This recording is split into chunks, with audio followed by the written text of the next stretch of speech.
Bienvenue dans le Meeting Club. Avec ce podcast, nous anticipons les changements, décryptons les futurs enjeux RH, compétences et formations.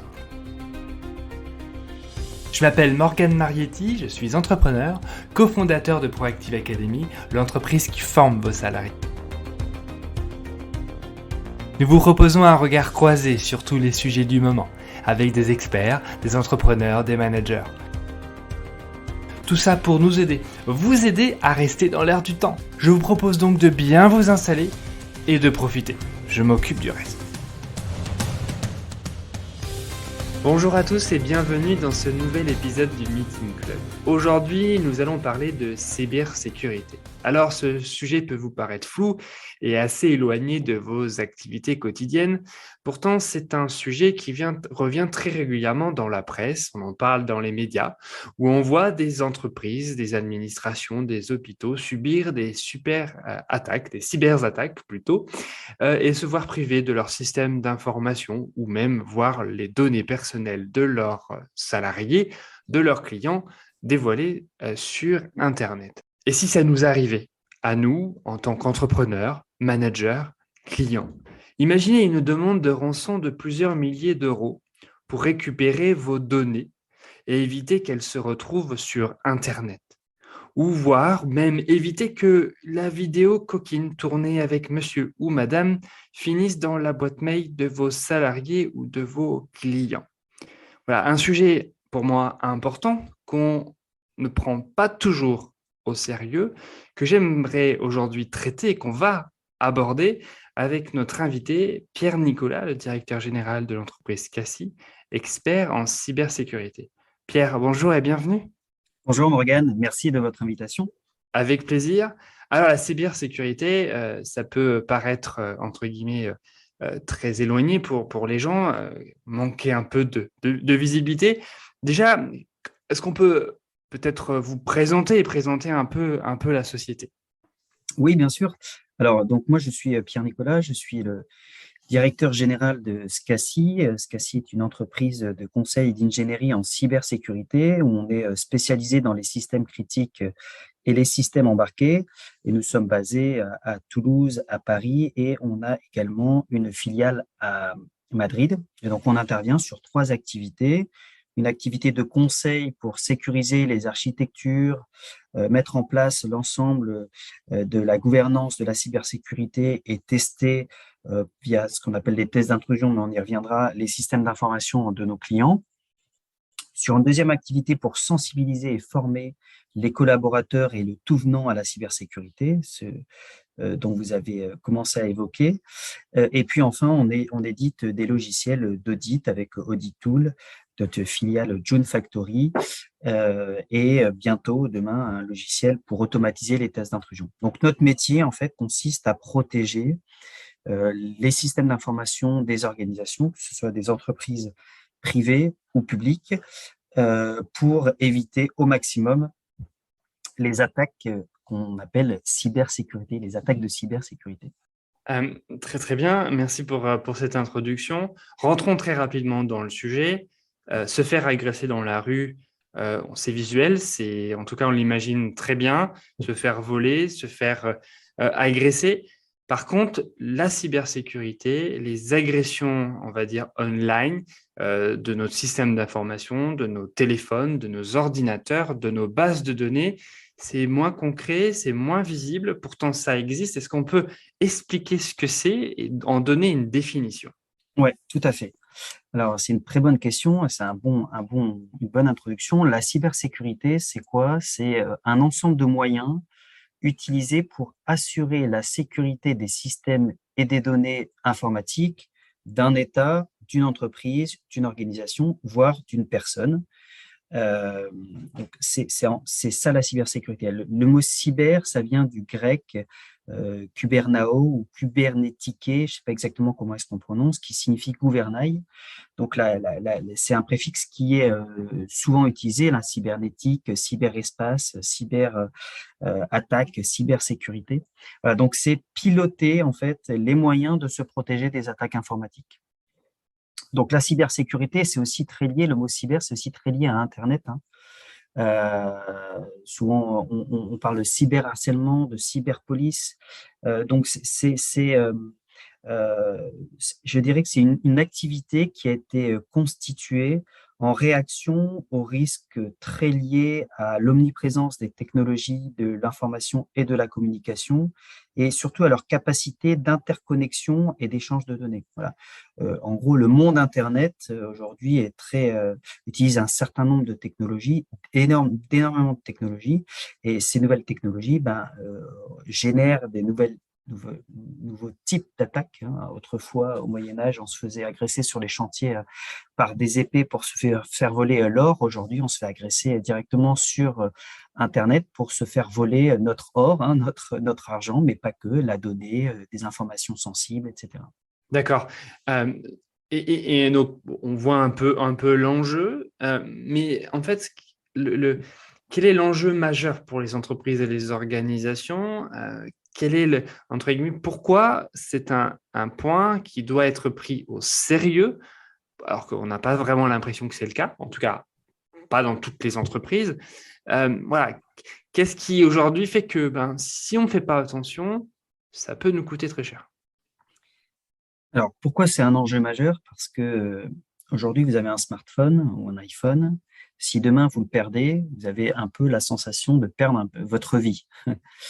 Et bien, c'est pareil pour une entreprise. Aujourd'hui, fonctionner sans Internet et sans système informatique, c'est dans les pays développés. Je ne parle pas évidemment des pays sous-développés, mais c'est quelque chose qui est quand même relativement rare. Et donc, nos activités, qu'elles ce soit pour un hôpital, que ce soit pour une entreprise, que ce soit pour une association, est basée sur l'informatique. L'informatique va structurer la production de l'activité, hein. Pour un éditeur de logiciel, elle va héberger son logiciel, héberger ses données. Pour une association, elle va mettre ses listings, ses mails, etc. Pour un hôpital, ça va gérer les données patients. Donc, si vous n'avez plus vous avez un outil informatique qui ne permet plus d'accéder à ces données-là, eh bien, vous perdez votre raison d'être et vous perdez beaucoup d'argent. Si vous voulez, c'est comme si vous aviez une maison, si vous avez plus de porte d'entrée ou si vous avez plus de mur, plus de structure, vous avez plus de maison. C'est pareil pour une entreprise. Si vous n'avez pas de système informatique qui fonctionne, et encore, et ça c'est dans le meilleur des cas, mais si vous n'avez pas du tout d'informatique, des systèmes d'informatique, et vous ne pouvez plus travailler. Donc, tant que ça ne nous arrive pas, c'est pas grave. C'est comme les assurances de voiture. On a l'impression de payer trop cher quand on n'a jamais d'accident, mais quand on a un accident, on est bien content d'avoir une assurance. Eh bien, c'est pareil pour l'entreprise. Tant qu'on n'a pas qu'on n'est pas attaqué, on n'a pas l'impression que la cybersécurité est utile, mais quand on a attaqué, on regrette de ne pas l'avoir pris au sérieux. Donc, c'est un enjeu qui est majeur parce on le verra un peu plus tard. Le tissu économique français est constitué de grands industriels, mais aussi de PME. Et ces PME-là, elles ont des réalités quotidiennes difficiles, hein, gérer le fonds de roulement, gérer sa trésorerie, gérer ses contraintes opérationnelles. Et quand dans l'heure, elle est arrêtée et elle ne peut plus travailler, les pertes peuvent être abyssales et très, très rapidement. Voilà. Donc, l'enjeu, il est vraiment important pour les entreprises. Il est vraiment important aussi à titre personnel, individuel, parce que, vous l'avez dit tout à l'heure, lorsqu'on se fait voler des données à caractère sensible, intime ou bancaire, eh bien, tout de suite, il y a un impact immédiat sur votre vie quotidienne. Quand vous faites voler votre portefeuille, vous n'avez plus de votre carte bleue ou votre carte d'identité, vous êtes immédiatement impacté. C'est pareil pour une entreprise et c'est aussi pareil pour un hôpital. On le verra tout à l'heure, les hôpitaux qui se font attaquer, ont des effets immédiats qui peuvent être absolument dramatiques parce que derrière, il y a des enjeux humains qui sont importants. Je prends un dernier exemple. Si demain, une centrale nucléaire ou un aéroport venait à être attaqué de manière massive,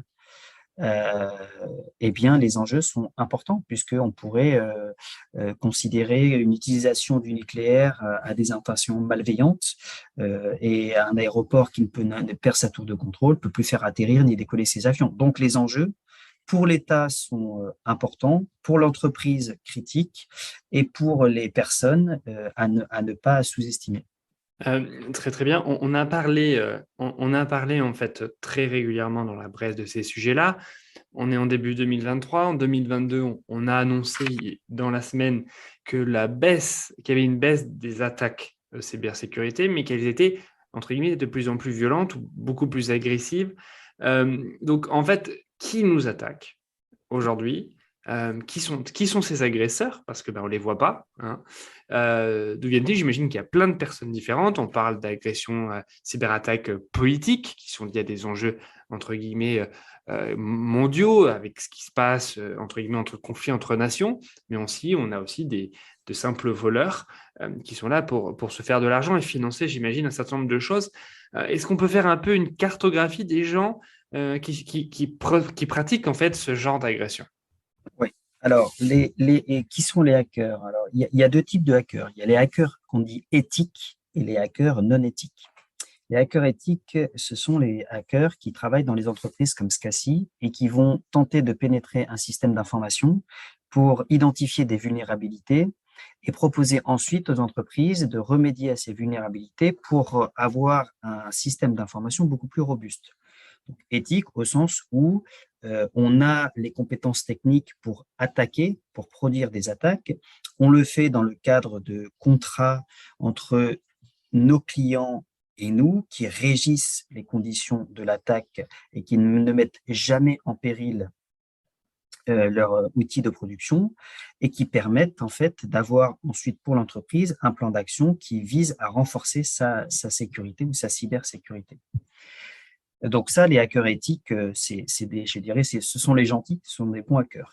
Et puis il y a les hackers non éthiques qui attaquent à des buts soit criminels, soit lucratifs, et qui, eux, font extrêmement mal parce que ce sont des passionnés, ce sont des geeks qui savent détecter les vulnérabilités dans les systèmes informatiques pour s'y introduire, pour voler la donnée, pour bloquer le système d'information et pour ensuite réclamer des rançons.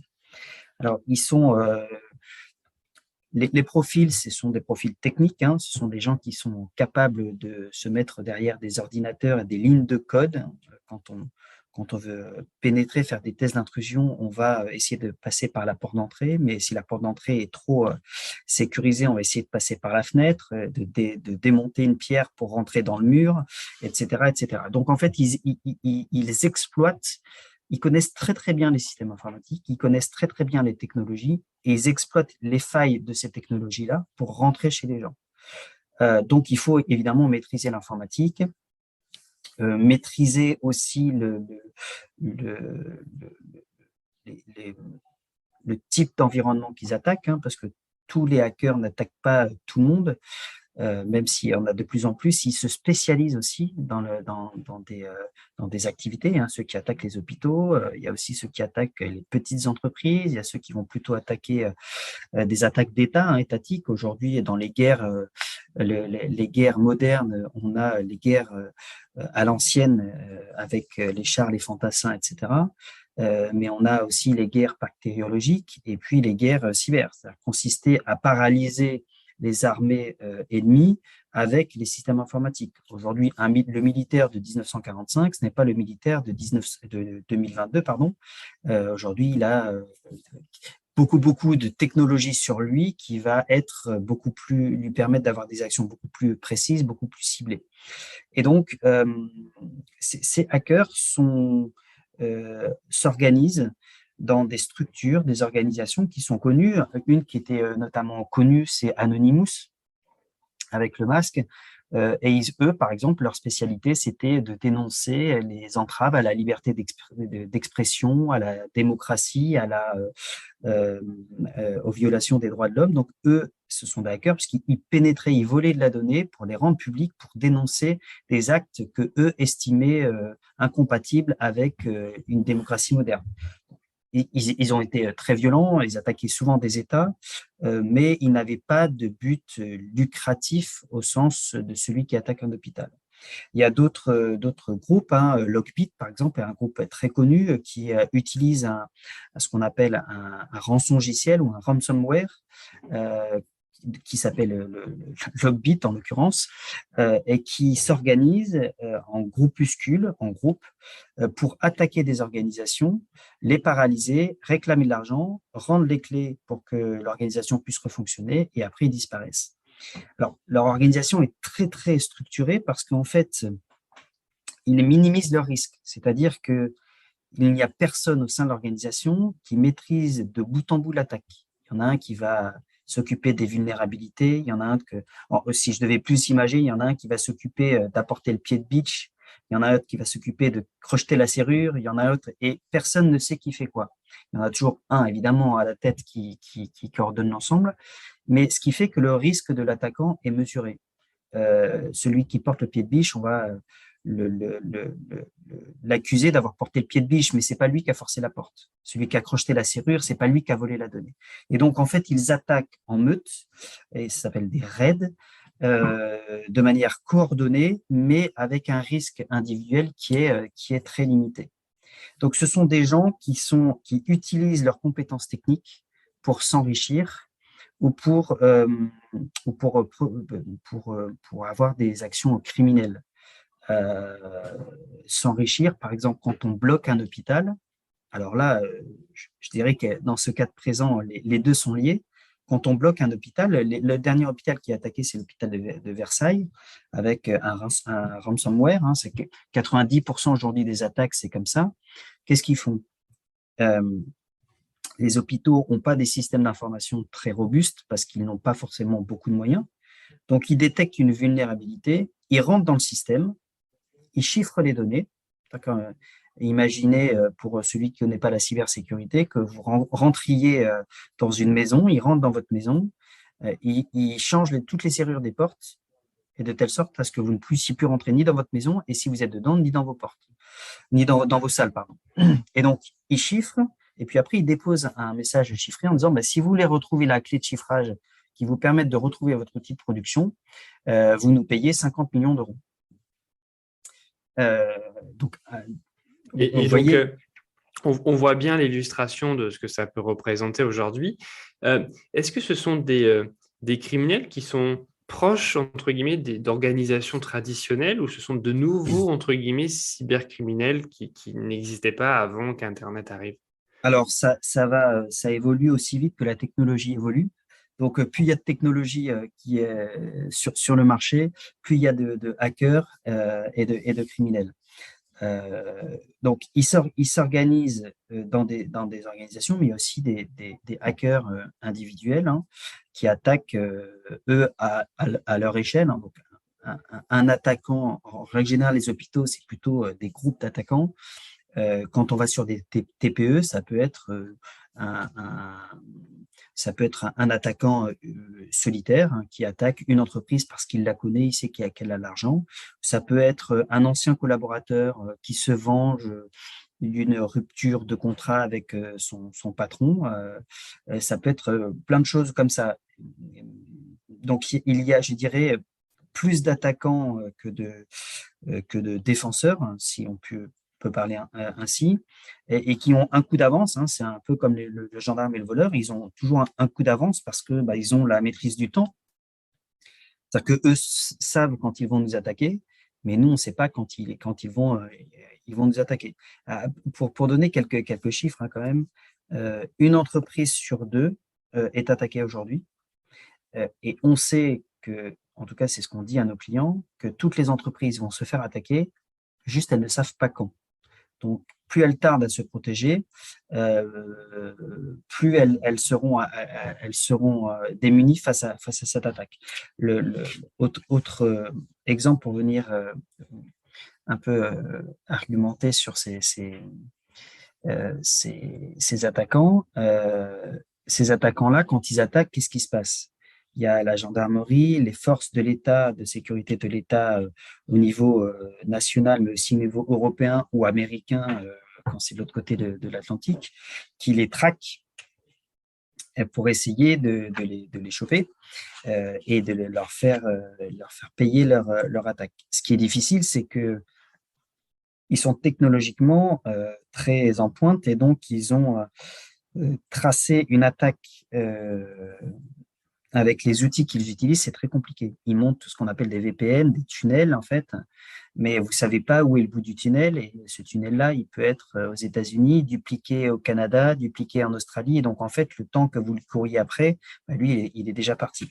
Celui qui a attaqué l'hôpital de Corbeil-Essonnes, par exemple, c'est le groupe Logbit.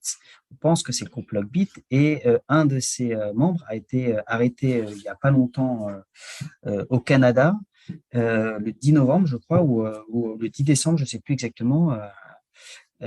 Et grâce à l'enquête européenne et de la gendarmerie nationale, ils ont retrouvé chez lui des ordinateurs, des disques durs, des centaines de milliers d'euros en crypto-monnaie, etc. Et donc, il a été arrêté. Donc, ils ne sont pas impunis, mais ils sont difficiles à attraper. Donc, ils peuvent être partout. Donc, ils peuvent être partout, on pourrait se faire pirater notre podcast, mais je suis sûr que vous êtes très sécurisés depuis Paris, depuis Dubaï, et depuis la Russie, depuis l'Ukraine, depuis la Chine, depuis partout. Donc, ils sont partout et nulle part, et ils prennent le visage de cadres, c'est-à-dire qu'ils se fondent dans la masse pour être le moins identifiable possible. Ça peut être un geek avec sa capuche et son masque, comme on a un peu l'habitude de les voir, c'est à Casa des Papel, comme ça peut être un cadre d'entreprise, costume, cravate, très propre sur lui, qui va commettre ce type d'acte malveillant. On parle souvent en fait d'attaquants de grandes entreprises, de guerres cyberattaques entre différents États, parce que on sait très bien que certains des États autoritaires font des guerres de cyberattaques vis-à-vis des démocraties occidentales ou même dans le monde, globalement. Mais en fait, est-ce que les petites entreprises sont concernées demain? Moi, ma boîte de 3 personnes, mon magasin, moi, en tant que manager, je me dis, je suis quand même assez loin de tout ça. Je suis pas la cible prioritaire. Eh bien, détrompez-vous. En fait, vous êtes euh,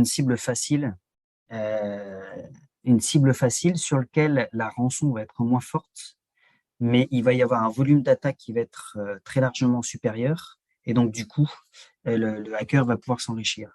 Une PME, prenez une entreprise qui édite un logiciel, qui se lance dans cette activité, qui a une vingtaine de personnes et qui a quelques clients avec un logiciel disponible dans le cloud. Demain, c'était le cas d'un de nos clients, il s'est fait attaquer. Il n'était pas spécialement protégé, mais ce n'était pas forcément sa priorité. Il s'est fait attaquer, bloquer son système d'information et le hacker lui a demandé 50 000 euros. 50 000 euros, il ne l'avait pas en trésorerie. Le temps qu'il passe à négocier, il ne le passe pas à produire. Donc, ses clients n'ont plus accès à son logiciel, donc il ne peut plus facturer, etc., etc. Le hacker lui a demandé 50 000 euros, il lui a dit qu'il ne l'avait pas, et le hacker est rentré dans une forme de négociation, et ils ont trouvé un accord à 5 000 euros. Donc, l'entreprise a payé 5 000 euros, donc il a plutôt bien négocié. Le hacker lui a rendu les clés, il est parti, il n'a plus jamais eu de nouvelles, et le hacker a fait ça fois 10. S'il fait ça 10 fois dans la journée, vous multipliez les gains perçus, et au final, il s'enrichit beaucoup. Donc, en fait, les TPE sont des cibles extrêmement vulnérables, très faciles à attaquer, sur lesquelles les montants de rançon ne vont pas être énormissimes, mais ils vont être lourds pour l'entreprise et pour enrichir le hacker. Donc, le fait d'être petit, ce n'est pas une question de taille d'entreprise, c'est une question de facilité d'attaque. Plus l'attaque est facile, plus le hacker va en faire. Donc, il va miser sur du volume. Donc, votre entreprise, elle pourrait, je ne sais pas combien de personnes vous êtes, mais évidemment, vous n'êtes pas ni Dassault, ni Airbus, ni Air France, ni la SNCF.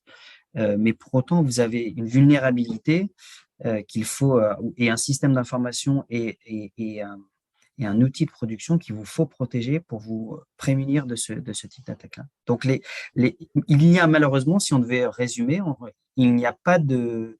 Personne n'est à l'abri de l'individu au grand industriel en passant par les associations, les hôpitaux, les TPE et les PME. Je vais vous donner un autre exemple.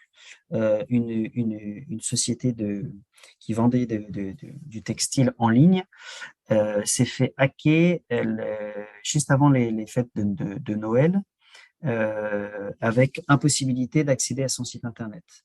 Lui, il fait 40% de son chiffre d'affaires au moment des fêtes de fin d'année, eh bien, il a perdu 40% de son chiffre d'affaires parce qu'il n'a pas voulu négocier.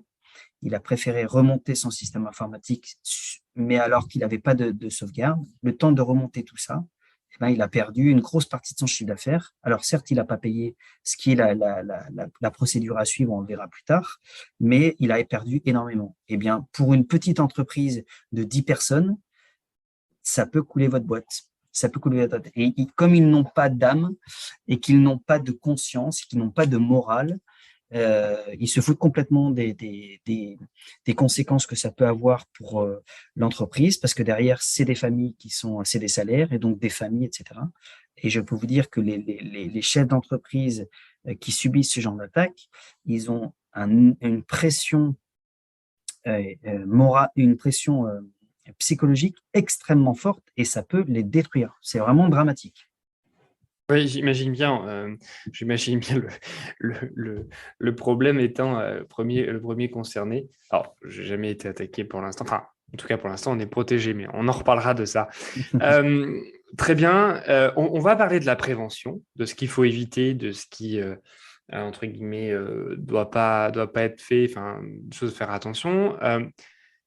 Aujourd'hui, par où peuvent rentrer en fait les personnes? Je crois on peut parler de difficultés de Wi-Fi public, on peut parler de notre site internet mal protégé ou des versions, on va dire, pas mises à jour, de sécurité, ce genre de choses. D'où ils rentrent, par quel accès? Ouais. Et si on se fait agresser, c'est-à-dire que quand on subit une agression, on le voit, on a ces messages-là, etc. Qu'est-ce qu'on fait? Est-ce qu'il faut tout couper les serveurs? Enfin, tout le monde n'a pas des serveurs chez soi, donc enfin, voilà, c'est ce genre de choses. Est-ce qu'on peut un peu aborder cette partie-là?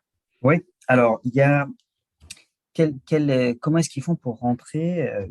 Ça revient à dire quels sont les types d'agressions les plus répandus.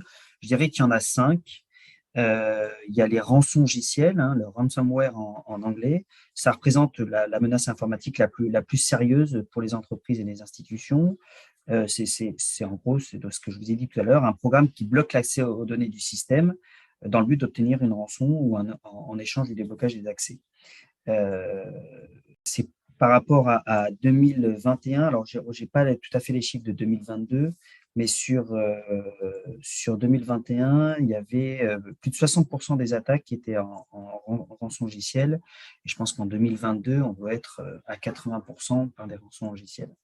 Ensuite, il y a ce qu'on appelle le phishing. Alors, le phishing, c'est souvent un terme qui est entendu et qui est connu. C'est quoi le phishing? En fait, c'est ce qu'on appelle le hameçonnage. En fait, c'est une technique frauduleuse qui va s'appuyer sur un leurre, un appel, un SMS que vous allez recevoir, un mail qui va vous dire cliquez sur ce lien. Et en cliquant sur ce lien, ça va vous inciter à donner vos données confidentielles ou vos données personnelles, pensant que vous le donnez à un tiers de confiance. En fait, vous le donnez à votre hacker. Le dernier sujet qui a été pas mal relayé par les médias et par l'État, c'est l'attaque à la carte vitale, par exemple. Le phishing par carte vitale, vous recevez un SMS en disant que votre carte vitale doit être renouvelée ou est disponible, et vous cliquez sur le SMS, paf, trop tard. Ils rentrent dans votre téléphone, ils prennent vos données parce que vos données ne sont pas forcément chiffrées, elles ne sont pas forcément protégées. Ou alors, ça va être un mail qui vous dit que vous avez gagné, je ne sais pas si c'est pendant la Coupe du Monde, vous avez gagné un lot pour votre participation à un site de paris en ligne, et vous allez cliquer. Et en fait, ça va vous amener sur un site que vous pensez sécurisé parce qu'ils sont pervers. Ils vont vous mettre, par exemple, coupedumonde.com si c'est le site officiel. Ils vont dire Coupe du Monde avec un s.com et vous pensez être sur le bon site, en fait, vous n'y êtes pas. Et donc, le phishing, c'est très commun. Tout le monde en a, tout le monde reçoit des SMS, alors vous n'avez rien demandé, tout le monde reçoit des spams et beaucoup cliquent, malheureusement, même dans le cadre de l'entreprise. Alors typiquement, pour éduquer en fait les entreprises à ça et les salariés à ça, on fait ce qu'on appelle du faux phishing.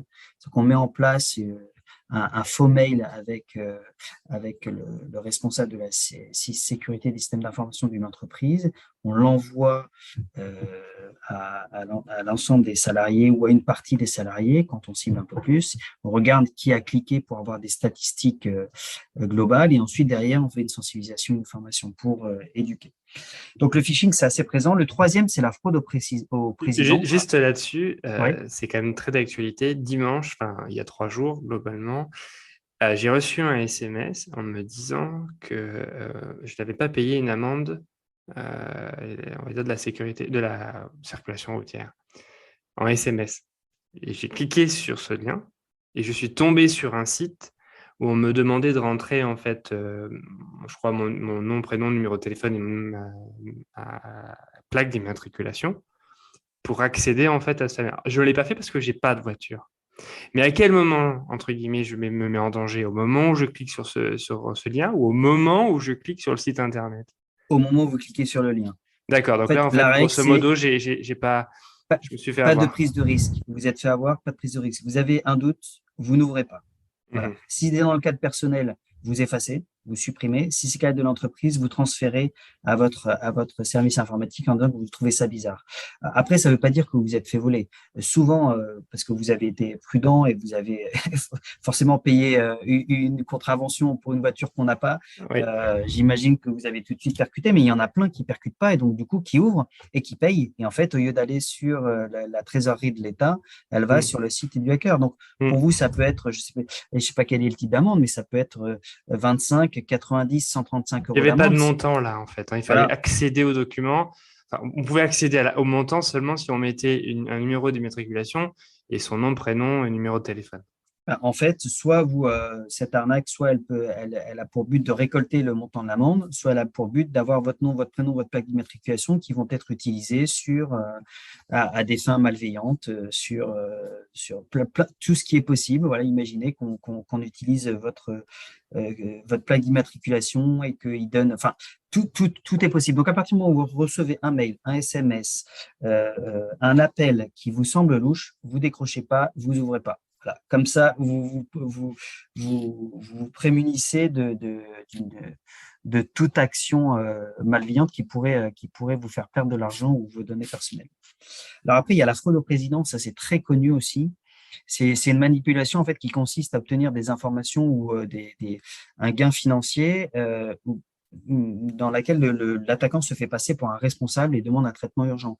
Par exemple, ils vont appeler la comptable d'une entreprise en disant, bah voilà, j'ai fait un deal avec votre patron, c'est prévu que les fonds de payer telle ou telle action dans le cadre d'un contrat, je vous envoie mon RIB et la comptable ne fait pas attention, elle paye. Ou alors, ils se font passer pour un fournisseur en disant, bah voilà, je viens de changer mon RIB, je vous renvoie le nouveau et toutes les factures partent sur le nouveau RIB. Ça, c'est très connu, hein, la fraude au président. Ça concerne même l'usurpation d'identité d'hommes politiques célèbres qui se font voler comme ça leur identité et qui après ont des désagréments assez pénibles. Ensuite, il y a l'atteinte à l'image ou aux personnes.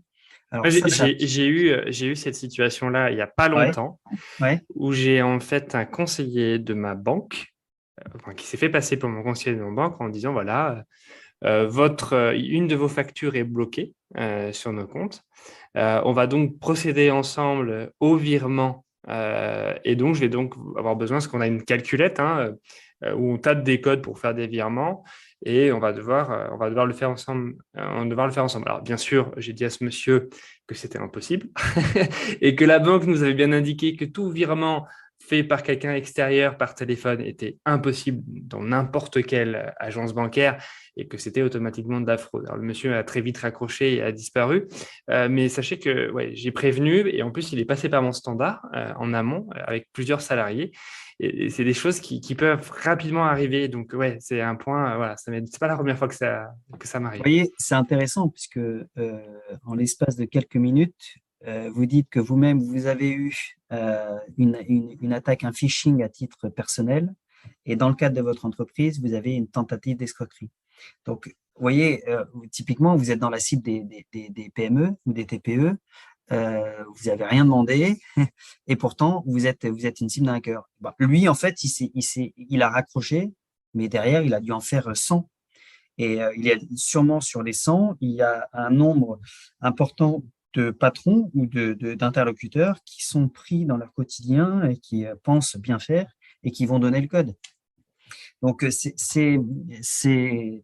a tout de suite des proportions importantes. Et dites-vous que ça, multiplié par le nombre d'entreprises, multiplié par le nombre d'individus, eh ben, ça fait tout de suite une somme conséquente. C'est de l'argent facilement gagné. Très bien. Alors après, il y a l'atteinte. On a parlé à l'image des personnes. C'était Ouais. le quatrième, il me semble. Alors là, vous l'avez vous en avez un peu parlé dans votre introduction. Oui. C'est des attaques qui sont lancées à des fins de déstabilisation contre des entreprises, des administrations ou des personnalités de dirigeants publics ou connus ou pas, et qui sont relayées sur les réseaux sociaux.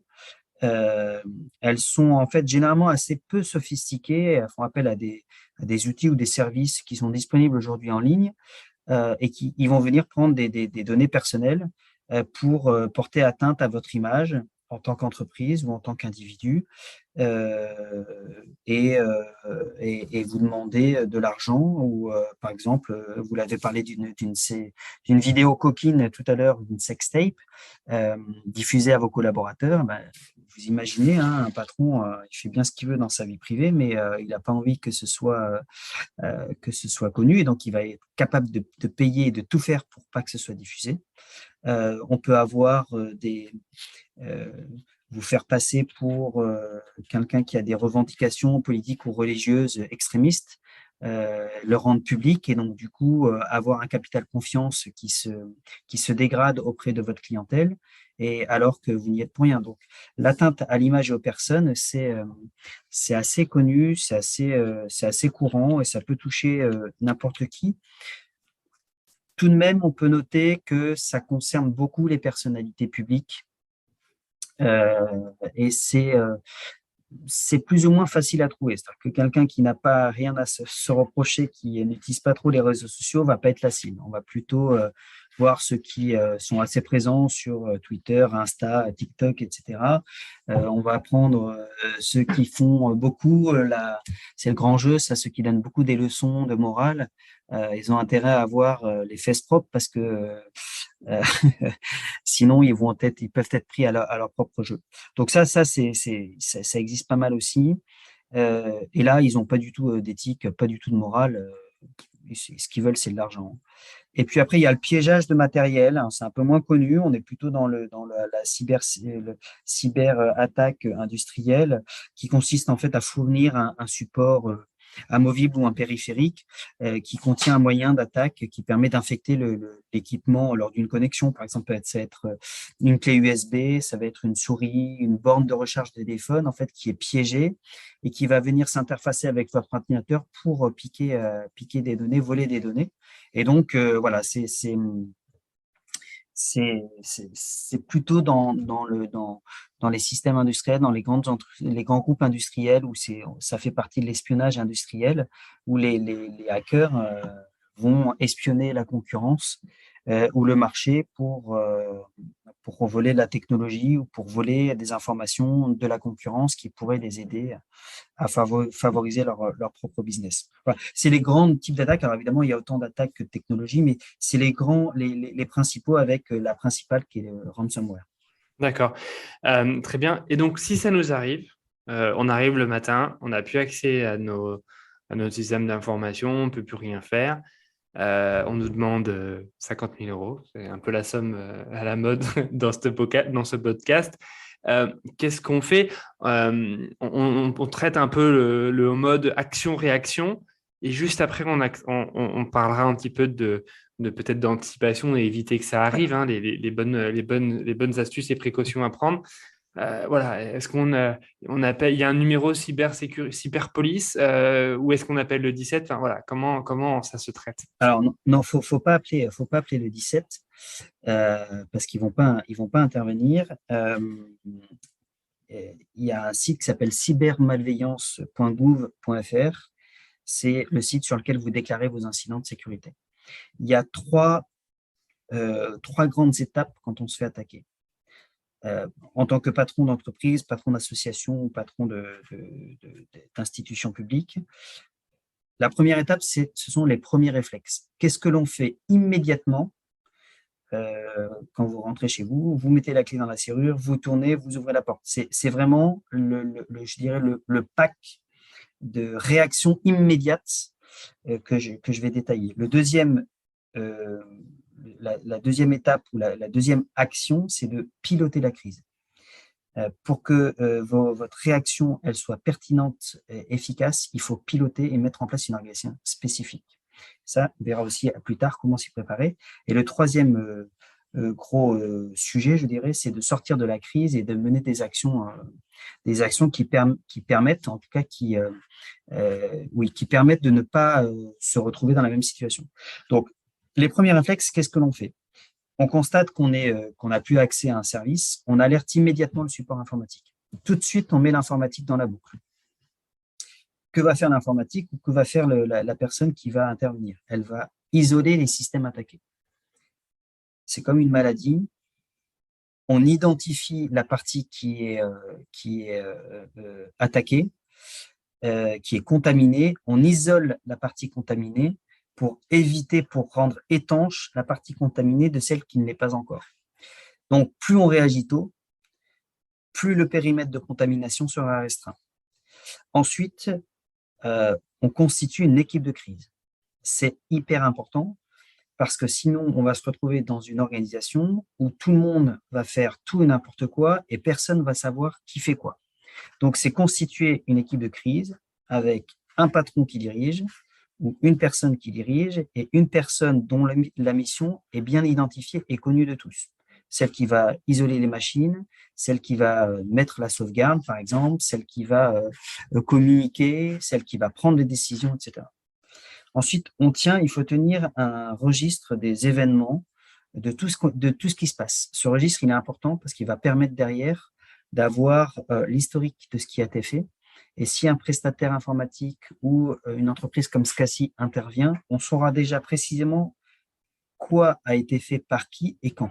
Et donc, ça nous permet d'être encore plus réactifs. Et ensuite, il faut conserver les preuves de l'attaque. C'est un peu comme une scène de crime. On voit la police qui tend des barrières et des rubalises pour que personne ne pénètre sur la scène de crime, pardon. Souvent, notamment dans les PME, TPE, ce que veut immédiatement le patron, c'est remontez-moi le système informatique, remontez-moi le système informatique. Et donc, ils vont mettre en place des actions qui sont un peu précipitées et qui vont écraser toutes les preuves.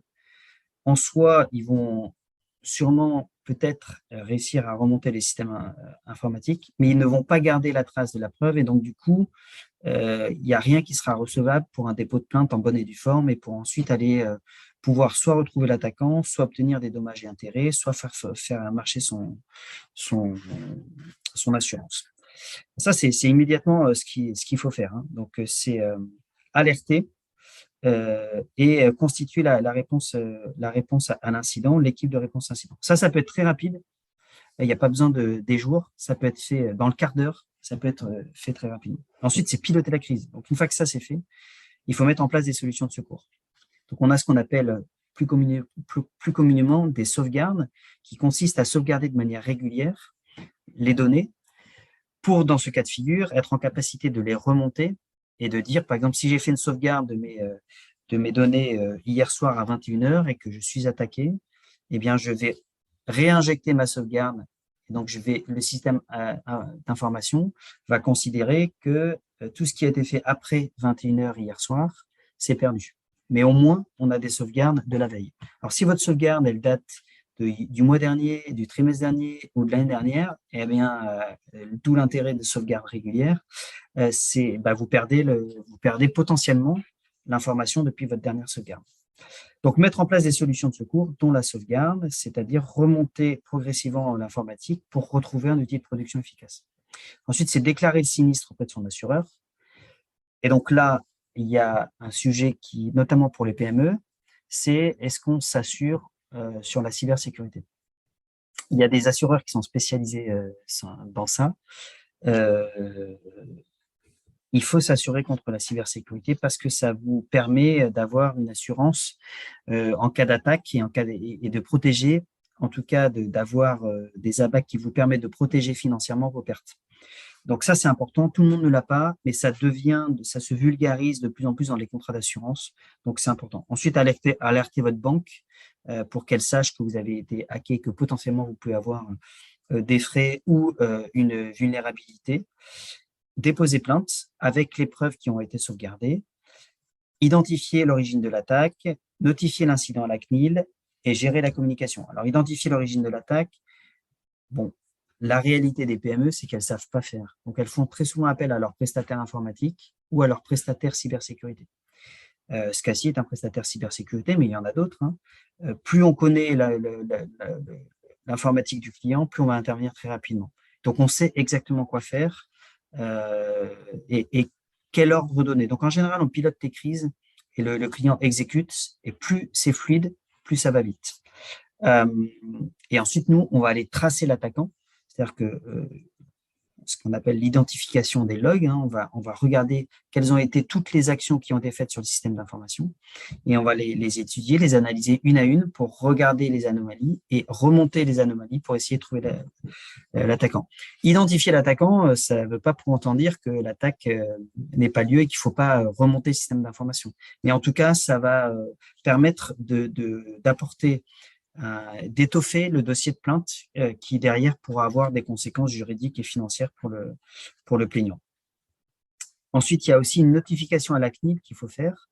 C'est-à-dire qu'à partir du moment où vos données personnelles sont touchées ou sont concernées, vous devez déclarer un incident à la CNIL qui peut intervenir le cas échéant et notamment vérifier que vos informations personnelles ont bien été protégées, ce qu'on appelle notamment le RGPD, un règlement de la protection de la donnée personnelle, règlement européen, qui est obligatoire pour toutes les entreprises et qui consiste à protéger les données personnelles des clients, des fournisseurs, des collaborateurs pour s'assurer qu'elles sont stockées, traitées de manière la plus safe, sécure possible. Et puis ensuite, gérer la communication, c'est un élément qu'on oublie souvent, mais qui est très, très important parce que c'est un gage de confiance avec vos fournisseurs et vos clients. Et donc, souvent, il arrive que des PME mettent un peu l'attaque sous le tapis et ne tiennent pas informer ses clients. Mais si le client s'en aperçoit, vous allez avoir eh bien, comment dirais-je, une certaine défiance ou en tout cas une confiance un peu perdue avec votre client qui ne va pas apprécier le fait que vous ne le teniez pas informé. Il vaut mieux être transparent. Vous n'êtes pas obligé de tout dire, mais on peut dire tout à fait, voilà, on a subi une attaque informatique, on a une partie de notre système qui a été bloquée, les équipes sont dessus, on espère retrouver le service dans une heure, dans un jour, etc. Et puis après, sortir de la crise, bah, c'est traiter les enseignements de l'attaque pour mettre en place un plan d'action qui puisse éviter de s'en sortir. Donc, Il nous reste... Oui, ouais. pardon. Il nous reste 10 minutes. J'aimerais qu'on consacre ces 10 minutes à la prévention. C'est-à-dire, maintenant, comment on fait pour éviter que ça se passe? Est-ce qu'on met un sorte de post-it sur sa caméra d'ordinateur et de téléphone, comme on le voit pour rigoler? On fait attention au Wi-Fi à l'extérieur non sécurisé. Le fait aussi de ne pas avoir ses propres serveurs et de passer par un prestataire informatique extérieur, parce que nous, c'est notre cas, rien n'est interne chez nous et tout est géré à l'extérieur par des structures et on n'a même pas par les serveurs pour le site internet. Il y a un certain nombre de choses, j'imagine, mettre à jour les versions de WordPress, si on utilise WordPress pour des sites internet, ce genre de choses. Voilà. Comment on évite de se retrouver avec une attaque et les problématiques qu'on a vues juste avant? Alors, il y a 5 actions que tout le monde peut faire, faciles à mettre en place pour une personne et pour une entreprise. La première, c'est celle que je vous ai dit tout à l'heure, se méfier avant de cliquer dans le lien d'un mail, d'un SMS, d'un WhatsApp, etc. Deuxièmement, avoir un ordinateur à jour en autorisant les installations des mises à jour de sécurité. Tout le monde peut le faire. On a souvent des pop-up, mises à jour de sécurité qui viennent d'Office et qui viennent etc. Par rapport à ça, on dit souvent qu'on est plus sécure sur un Mac que sur un Windows, c'est vrai? C'est pas forcément vrai. Si, en fait, vous êtes sécurisé si vous mettez à jour si vous faites vos mises à jour de sécurité. Donc, si vous ne le faites pas sur un Mac et si vous ne le faites pas sur Windows ou sur Microsoft, vous n'êtes pas plus sécurisé. Bon, c'est vrai que Mac a une image beaucoup plus sécurisée que Microsoft, mais je ne pense pas que ce soit si vrai que ça. Donc, la règle, quelle que soit la marque, est-ce que le système qu'on utilise, c'est faire les mises à jour de sécurité. Troisième action immédiate, mettre en place un antivirus et faire en sorte qu'il soit à jour.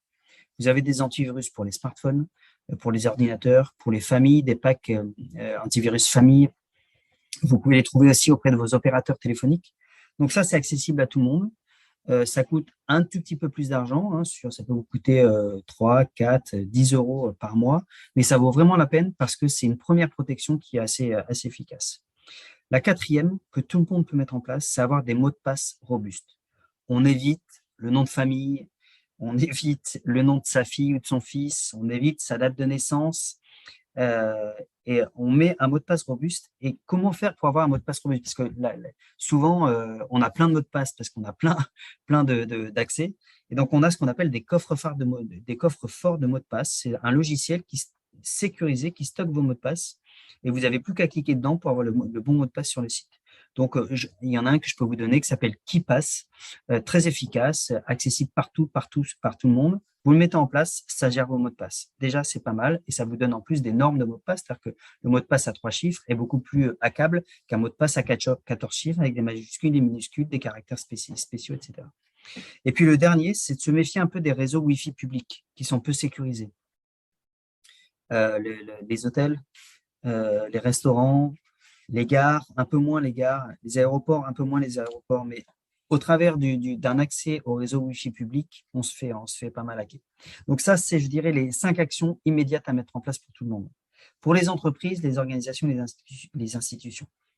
Le coût d'une attaque, le coût d'une remédiation d'une attaque coûte extrêmement cher, beaucoup, beaucoup plus cher qu'une prévention. Donc, il y a 3 actions qu'on peut mettre en place immédiatement. Faire intervenir une entreprise de cybersécurité pour faire un audit. Et l'audit, il va identifier les vulnérabilités et proposer un plan d'action qui est priorisé dans le temps et chiffré. Donc, à la fin de cet audit, le chef d'entreprise, il sait ce qu'il faut faire et il peut dire, je le fais en 6 mois, je le fais en 1 an, je le fais en 1 mois. Deuxièmement, ou en complément, c'est faire les analyses de risque. Ça, c'est plus à destination des entreprises, savoir identifier le risque cybersécurité avec une méthodologie spécifique. Deuxième action immédiate qui coûte un peu d'argent, mais qui ne coûte pas si cher que ça, c'est sensibiliser les collaborateurs. Il existe des MOOC. Le MOOC de l'ANSSI, par exemple, ce sont des modules de sensibilisation. Comment mettre un mot de passe sécurisé, que faire d'une clé USB qui traîne, comment éteindre son ordinateur. Voilà. Il y a d'autres sensibilisations. Nous, on a la sensibilisation Phosphorea, qui est une filiale de SCSI, qui propose aux entreprises, aux institutions, de la sensibilisation en e-learning. Donc, c'est très simple, des petits modules de 4-5 minutes qui permettent d'être sensibilisés sur le sujet. La troisième action, c'est avoir un processus en cas d'attaque. Une fois qu'on a dit tout ça, c'est savoir précisément et l'écrire, qu'est-ce que je fais en cas d'attaque. Parce que quand vous êtes attaqué, si vous n'avez plus d'accès à votre informatique et que vous n'avez plus accès à votre pack qui fait quoi en cas d'attaque, vous ne savez pas quoi faire. Donc, c'est à l'écrire sur une page A4, les 10 actions immédiates à mettre en place. Ça, c'est faisable par tout le monde. Si vous ne savez pas faire, il y a des prestataires qui savent faire, votre prestataire informatique, votre prestataire cyber.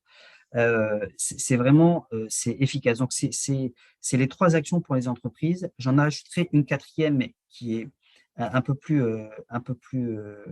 longue à mettre en place. C'est souscrire une assurance cyber qui va venir assurer vos dommages en cas de cyberattaque. Voilà. Pour les entreprises qui veulent avoir une stratégie de cybersécurité, faire des audits plus poussés, plus complets sur l'entreprise et définir une stratégie, une roadmap à 1, 2, 3 ans qui va étaler le plan d'action et s'assurer une cybersécurisation, une protection des systèmes d'information et de la donnée régulière dans le temps. Ok, super. Bon, ça permet déjà de se donner des pistes de travail. Alors, bien sûr, On a tous plus ou moins des tailles différentes, donc après à adapter en fait à vos organisations. Est-ce que bon, on parle des sociétés, on va dire de cybersécurité qui peuvent accompagner, mais est-ce que la cyberpolice, elle accompagne les entreprises aussi dans ce genre de situation? Alors, la cyberpolice, S'il y en a une. ouais, alors, la cyberpolice, en fait, il y a des entités étatiques qui accompagnent les entreprises pour répondre aux incidents de sécurité. Par exemple, la gendarmerie nationale a des cellules spécialisées qui va accompagner les PME comme les grands groupes industriels dans l'identification du hacker. Ils vont faire leur enquête de gendarmerie pour trouver l'attaquant. Il y a surtout l'ANSSI, c'est l'Agence nationale de la sécurité des systèmes d'information, ssi.gouv.fr, pardon, qui vous donne toutes les précautions, les boîtes à outils, les bonnes pratiques pour les entreprises, pour les associations, pour les particuliers, qui vous permet de mettre en place toutes ces actions-là qui sont gratuites, accessibles en ligne. C'est une agence gouvernementale, c'est, je dirais, le grand patron, le grand SACEM de la cybersécurité en France, qui donne ces bonnes pratiques-là. Donc, si vous voulez une information, vous allez sur lancy.gouv.fr. Si vous voulez déclarer un incident ou avoir un prestataire qui peut vous aider facilement, vous allez sur cybermalveillance.gouv.fr. Et si vous avez besoin de déclarer un incident qui touche une donnée personnelle, vous allez sur la CNIL.fr. C'est les 3 sites qui vont vous permettre ensuite de naviguer et de trouver des choses qui sont disponibles, favorisées par le gouvernement et qui sont importantes parce que plus on a de personnes sensibilisées, plus on a des kits, des boîtes à outils qui sont utilisés en cybersécurité, plus la France sera protégée à l'ensemble des échelons, du compte industriel jusqu'au TPE. Il faut savoir que la France est quand même une puissance, une nation en pointe sur ces sujets-là. Donc, on est très bien lotis. Les plus grands experts mondiaux sont chez nous. On a des entreprises qui sont très qualifiées. Donc, on est très, très bon sur le domaine. Il faut utiliser ça. Il y a beaucoup de moyens qui sont mis en place. L'État paye, par exemple, des audits pour les collectivités publiques. La Direction générale de l'armement paye des audits pour les entreprises qui utilisent et qui travaillent dans le monde de la défense, qui s'appelle le DIAC Cyber. Donc, ces entreprises-là peuvent bénéficier de subventions et d'aides de l'État pour améliorer la sécurisation de leur système d'information. Donc, allez-y, allez voir sur l'ANSSI, contactez-nous, on sera ravis de vous procurer ces conseils. Il existe plein de moyens pour améliorer cette cybersécurité en France. Super, très bien. Merci beaucoup Pierre pour l'ensemble de ces informations. Je pense que c'était important de faire ce sujet, de comprendre. Alors bien sûr, on aurait pu parler encore plus long, encore pas mal de temps sur le sujet et travailler des exemples particuliers, mais on n'a qu'1 heure et qui se termine. Donc j'espère que déjà ce premier un peu tuto va vous aider à mettre en place des choses chez vous et peut-être vous donner envie de faire un peu plus attention si vous savez en interne, il y a encore des sujets à travailler.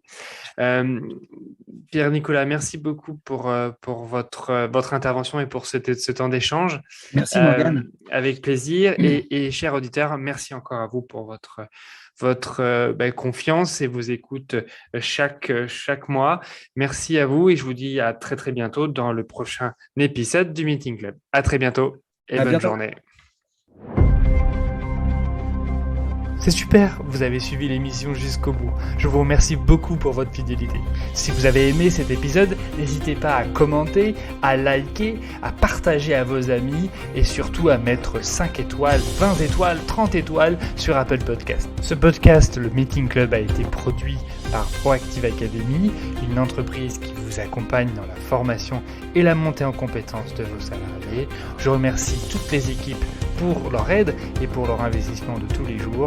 Et je vous dis à très bientôt dans le Meeting Club.